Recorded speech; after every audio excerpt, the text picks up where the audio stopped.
সুপ্রিয় দর্শক, জনসম্মুখে একটা কথা প্রচলিত আছে যে নেতা হতে গেলে জেল খাটতে হবে, মার খেতে হবে। এই কথাটির বাস্তব উদাহরণ হচ্ছে ডাকসুর সাবেক ভিপি নুরুল হক নূর। কেননা দিনের পর দিন আওয়ামী লীগ এবং ছাত্রলীগের মার খেয়ে বর্তমানে নেতা হয়েছেন তিনি। একটা সময় ছিল যখন আওয়ামী লীগের বিরুদ্ধে কেউ কথা বলতো না, কিন্তু প্রথম থেকে আওয়ামী লীগের বিরুদ্ধে কথা বলে আসছেন নুরুল হক নূর। বর্তমান তরুণ সমাজের বিরাট অংশের আয়রন হচ্ছে নূর। বিগত 5 বছরে নুরুল হক নূরকে 11 বার হত্যা করার চেষ্টা করেছে ছাত্রলীগ, কিন্তু ভাগ্য সাথে থাকার কারণে তিনি প্রত্যেকবার বেঁচে গিয়েছেন।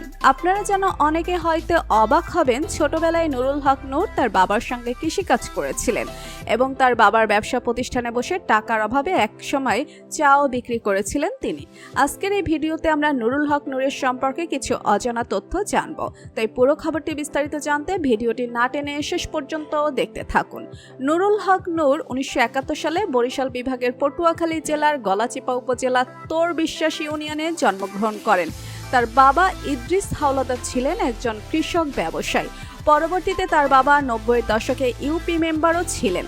ভিপি নূরের 3 ভাই ও 5 বোন। নুরুল হক নূর পটুয়াখালী চর বিশ্বাস জনতা মাধ্যমিক বিশ্ববিদ্যালয়ে 7ম শ্রেণী পর্যন্ত পড়াশোনা করেছেন। এরপর গাজীপুরে গোলাম নবী মডেল পাইলট উচ্চ বিদ্যালয়ে বিজ্ঞান বিভাগ থেকে 2010 সালে মাধ্যমিক পাশ করেন এবং ঢাকার Uttara high school and college থেকে 2012 সালে উচ্চ মাধ্যমিক সম্পন্ন করেন।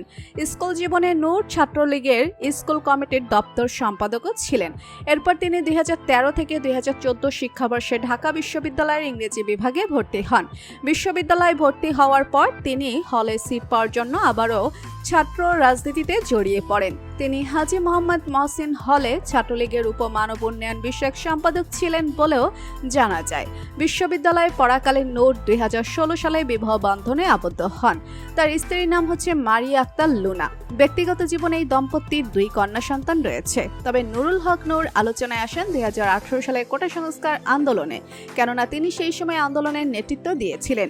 সেই সময় তিনি আন্দোলন করতে গিয়ে বহুবার হামলার শিকার হয়েছেন, আর এই হামলার পেছনে হাত ছিল তৎকালীন ছাত্রলীগের সাধারণ সম্পাদক গোলাম রব্বানী।